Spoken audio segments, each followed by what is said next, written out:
point is by having I'm going to call it B-roll of the laughs, the catter, the impact. So what did you think? What hit you, if anything? Yeah, I mean, very similar. All you were thinking about was leaving.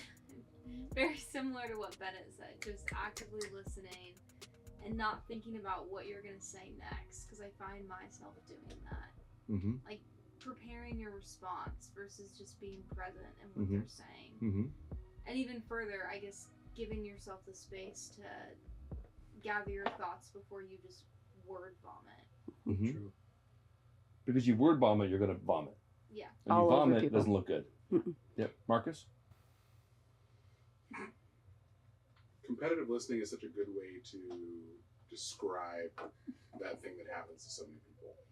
Because, especially with young entrepreneurs, or just entrepreneurs in general, if you're in EOS language, if you're the visionary, yes, you're sitting at the mountaintop looking out, and you're the one who's supposed to be setting the course. Mm-hmm. And that gets people in this mindset of, I always have to have the answer, I always have to have my hand on the wheel.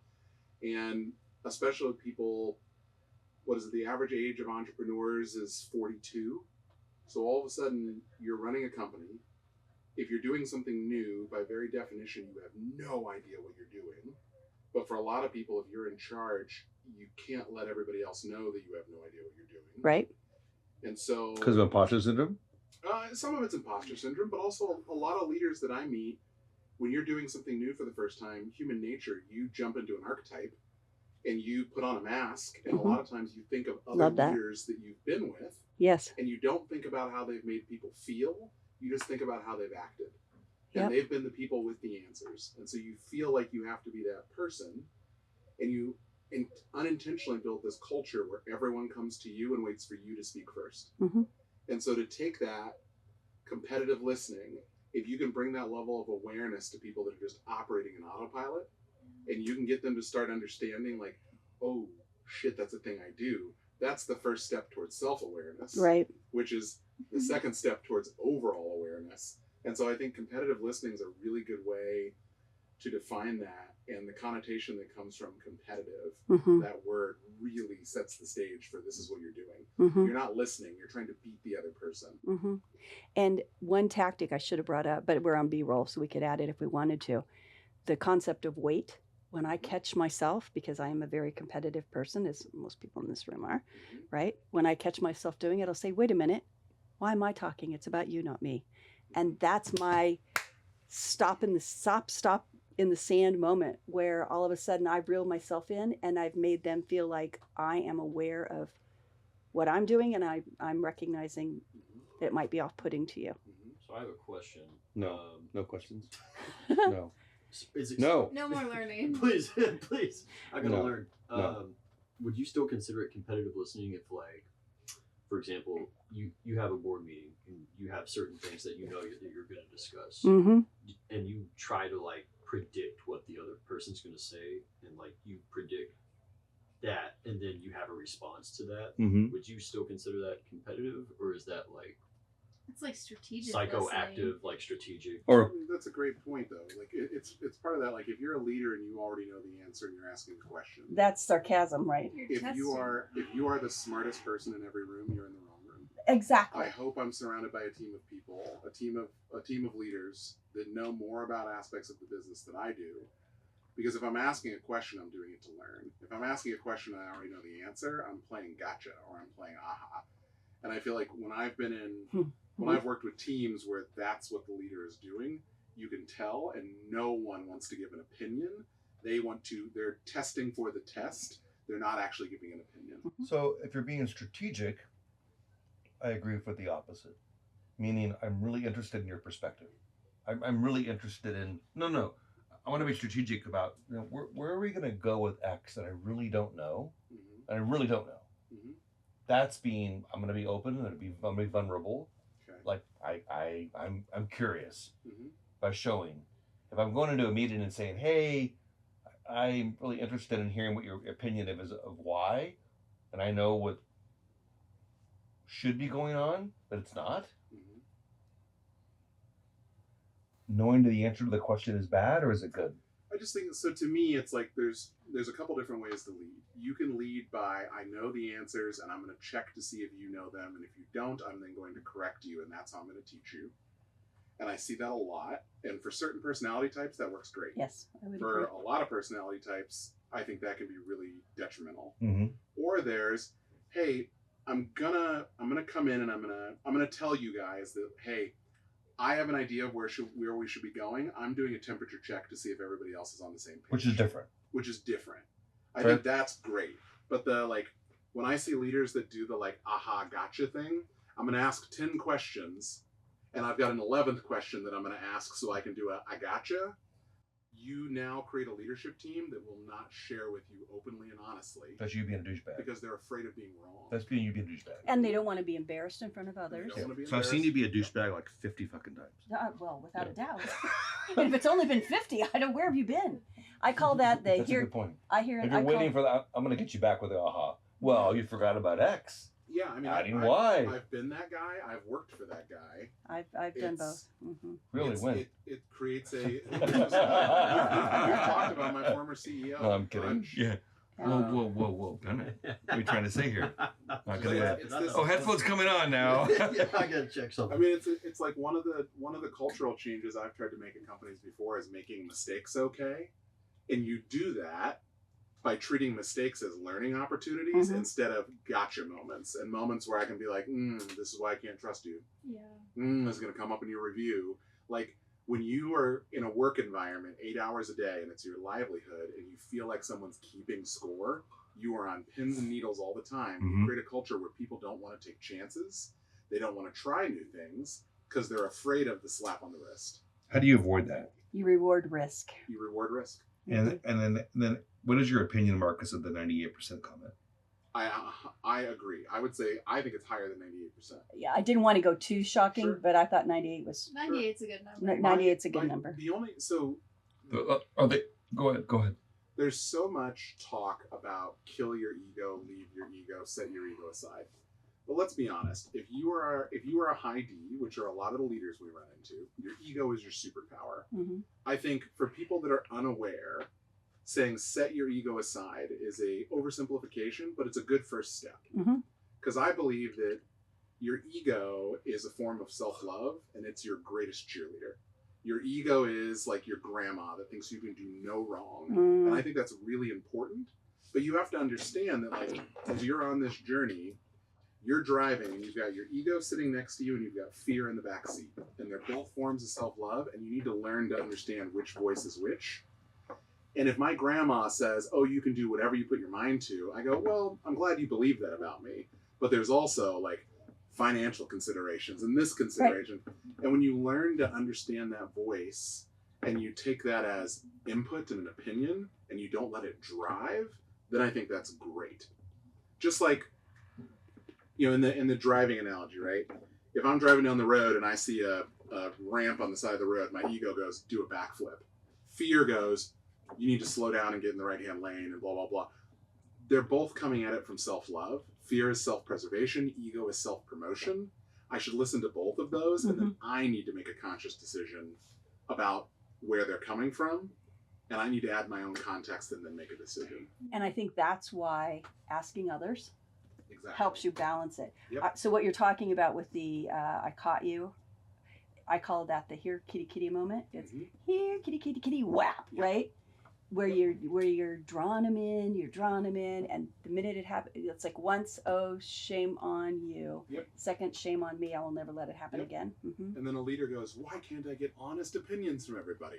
I asked an opinion in the meeting and nobody said anything, and then everyone came to me privately afterwards. Like, you have set that table yourself. Exactly. As a leader, Yep. when you're slapping wrist. Yep. Or embarrassing people, or demeaning others, or. Yeah, we've all been. Yeah. Sounds like we have. And it's especially in an entrepreneurial situation where you are starting something new and maybe you're being disruptive and you've brought this team together. In my opinion, because you're going somewhere new, you are taking risk. Yes. But as the leader, are you saying, I'm the only one that's allowed to take risk and everyone else has to stay in the lines? And then you're going to say, but our company culture is we're rebellious and we do all these. reward the risk taking. Mhm. Reward the risk taking and treat a problem or a mistake as an opportunity to learn instead of pointing fingers. Because then, just like with kids, what you teach your team immediately is to hide mistakes Right. and to cover for problems, and you don't get the information you need to make decisions as the visionary. And they also won't be brave enough Mm-hmm. to to suggest something out of the box, Mm-hmm. Yeah. right? You get mediocrity because you reward Yep. mediocrity. Yep. Yeah. Mhm. Yep. I remember how you made them feel. Mhm. I mean, people. It's amazing. There's this study that was done back in the 70s with a bunch of monkeys in an enclosure, and there's a ladder in the middle of the enclosure, and they put bananas on top of the ladder. And as soon as one monkey goes up the ladder to get bananas, they spray cold water on the whole enclosure. So suddenly, the next time a monkey goes up the ladder, all the other monkeys yank him off the ladder and they beat him up. And then they put a new monkey in the enclosure, and the new monkey on day one goes up the ladder, and all the other monkeys yank him down. The punishment is gone, but they all remember. And by the end of week one, they've replaced every single monkey in the enclosure one at a time. One monkey goes up the ladder, and they all drag him down. They don't know why they're dragging him down, but they've been taught there is a punishment, and we know that if you go up the ladder, something bad's gonna. It's never happened to them. But this is what happens in company culture, Mhm. is this happens to one set of leaders, and you start bringing new people into the organization, and someone new has an idea, and someone else goes, don't Don't go say talk- it, don't say don't it. tell her the idea. Wow. That's not what happens here. And suddenly, that is your company culture. Mhm. And you're like, well, where are all of our ideas? Why aren't we out of the box anymore? Oh. It's because we I would order a policy because you Exactly. shit on somebody the first time. Well, and fuck the open door policy with all due respect, because we know from disc language, not everyone is going to accept your open door Oh policy. no. Oh yeah. Oh, you can just come talk to me whenever you want to. Yeah. No. No, I can't. You're a super high D, and there's a reason we say don't shoot the messenger, because Right. messengers get shot. Mm-hmm. Especially if you're an S, right? Yep. Mm-hmm. You have to Cross the actively Mm-hmm. participate in, and it takes training, right? Because so many of us are just reactive. Your day is busy. There's 1,000 other things going on. Someone comes in and gives you bad news, and you react to the bad news.